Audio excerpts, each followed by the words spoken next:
மண்ணை உருக்கி என்னை ஈன்ற என் தாய்க்கும் அன்னை தமிழை வணங்குகின்றேன்.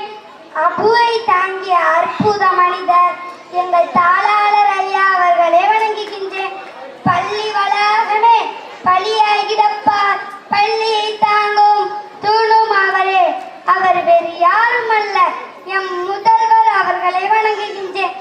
அழியாத செல்வம் கல்விக்கு வழிகாட்டும் என் ஆசிரியரை வணங்குகின்றேன். குழலினிது யாழினிது மழலையினிது என மாணவ செல்வங்களை வணங்குகின்றேன். பட்டிமன்றம் நடைபெற உள்ளது. பட்டிமன்றத்தின் தலைப்பு சந்தோஷம் சொல்வது வீடா இல்ல ஸ்கூலா? மாணவர்களுக்கு பிடித்த விஷயம் எது? காலையில் 8 மணிக்கு அம்மா நான் கொஞ்சம் தூங்குறேன் என்று சொல்வதா, இல்லை யூனிஃபார்ம் போட்டு பேக் மாட்டி நண்பர்களுடன் பேசிக்கொண்டே ஸ்கூல் போது பிடித்த விஷயமா? இந்த 2 விஷயத்துல சந்தோஷம் தருவது எது என நாங்க பார்க்கலாம். இதை பற்றி பேச 4 பேர் வர்றாங்க. 2 அணியா பிரிறாங்க. முதலாவதா வராங்க வீடு தான் என்ன பேச வராங்க ரஹீஸ். அங்க எப்படி பேசுறாங்கன்னு வாங்க பார்ப்போம். அனைவருக்கும் வணக்கம். நடுவர்களே வணக்கம். நடுவர்களே, வீடு தான் பெஸ்ட். ஸ்கூல்னா காய்ச்சலே வந்தது. காலை சீக்கிரம் வந்துச்சு, பல் தேய்க்கணும், எந்திரிச்சு குளிக்கணும். ஆனா லீவ் நாள்ல மட்டும் 10 மணி வரைக்கும் தூங்கலாம். யாரும் கேள்வி கேட்க மாட்டாங்க. ஸ்கூலுக்கு போனா கஷ்டப்பட்டு படிக்கணும், கை வலிக்க வலிக்க எழுதணும். இந்த மிஸ் மட்டும் ஒரே சப்ஜெக்ட் மட்டும் படிச்சுடுறாங்க.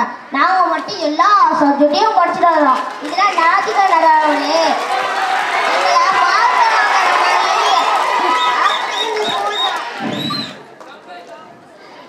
ஆற்றலை வகைப்படுத்தி கொஸ்டின்ல இருக்கு. ஆனா பார்த்தா டெஸ்ட்லயே வகைப்படுத்துறாங்க. எத்தனை வகை டெஸ்ட் இருக்குன்னு தெரியுமா?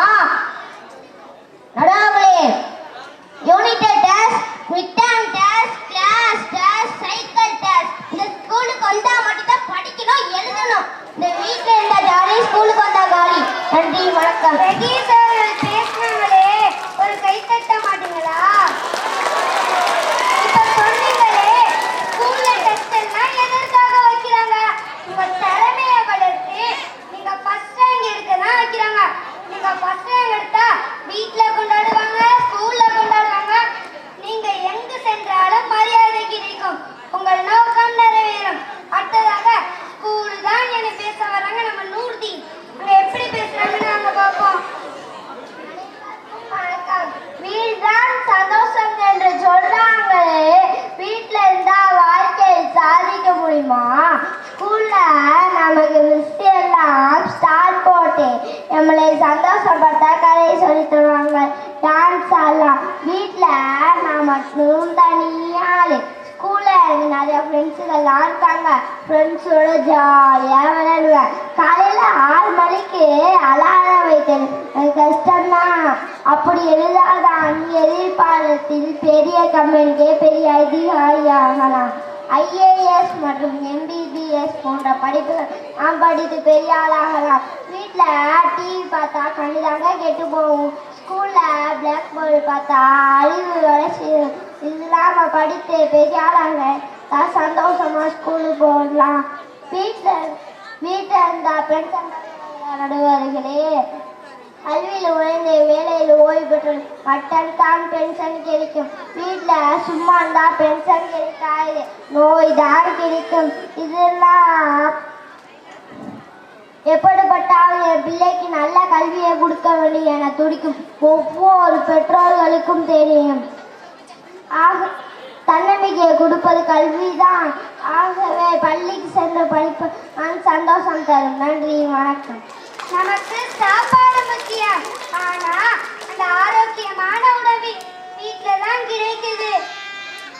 அடுத்ததாக வராங்க வீடு தான் என்ன பேச வராங்க ஜெய்க் ஜெய். இங்க எப்படி பேசுறாங்கன்னு வாங்க கொஞ்சம் இருந்து பார்ப்போம். அனைவருக்கும் வணக்கம். நம் ஜீவாவது டாக்டராவது அமெரிக்கா போவது இதெல்லாம் அப்புறம் இருக்கட்டும்.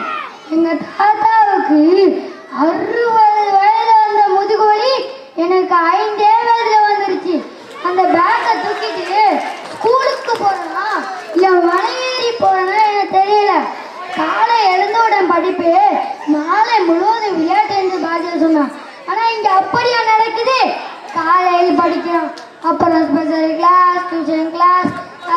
இல்லாமல் சம்மர் கிளாஸ் லீவு நாளில் கூட நிம்மதியாகவே இருக்க விட மாட்டேங்கிறாங்க.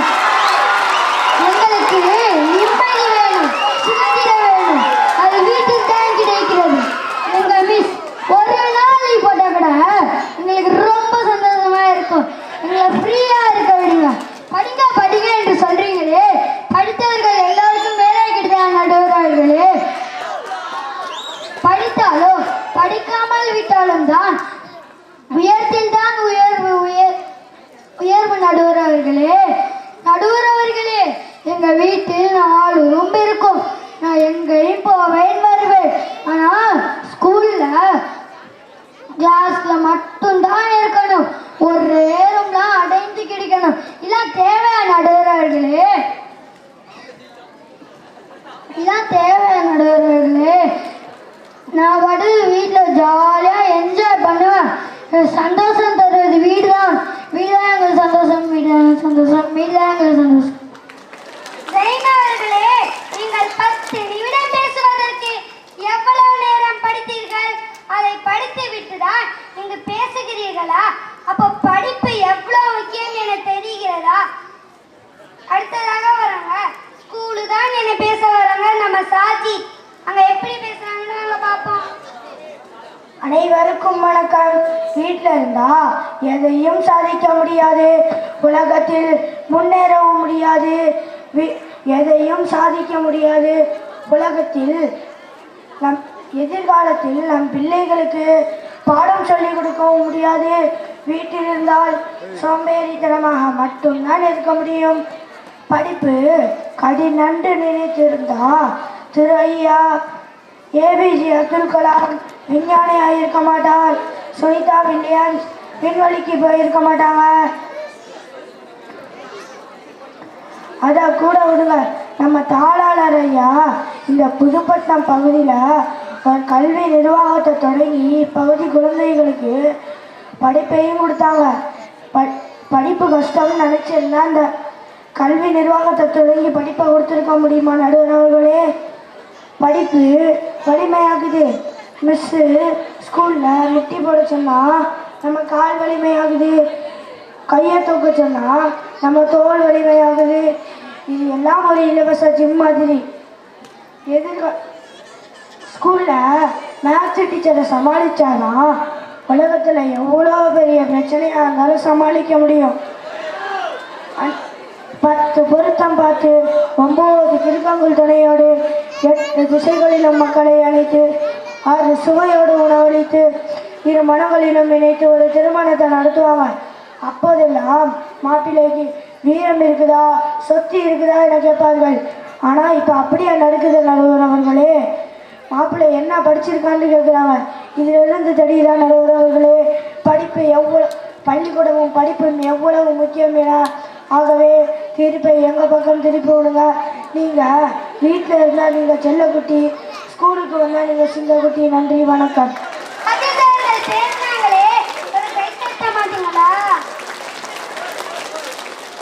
நீங்கள்லாம் மாணவர்கள் தானே? இந்த கடைசி திருப்ப சொல்லுங்க பார்ப்போம். ஸ்கூலா வீடா? Okay okay okay okay. இந்த கடைசி திருப்ப நான் சொல்றேன் பாருங்க.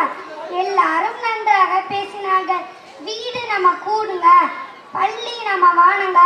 பறவை கூட்டுல இருந்தா பறக்க முடியாதுங்க, வீட்டுக்குள்ள இருந்தா பறக்க முடியாதுங்க. வானத்துல இருந்தா மட்டும்தாங்க பறக்க முடியும். வீட்டுல அன்பு கிடைக்குதுங்க, பள்ளியில அறிவு கிடைக்குதுங்க. நம்மளுக்கு ரெண்டும் வேணும்.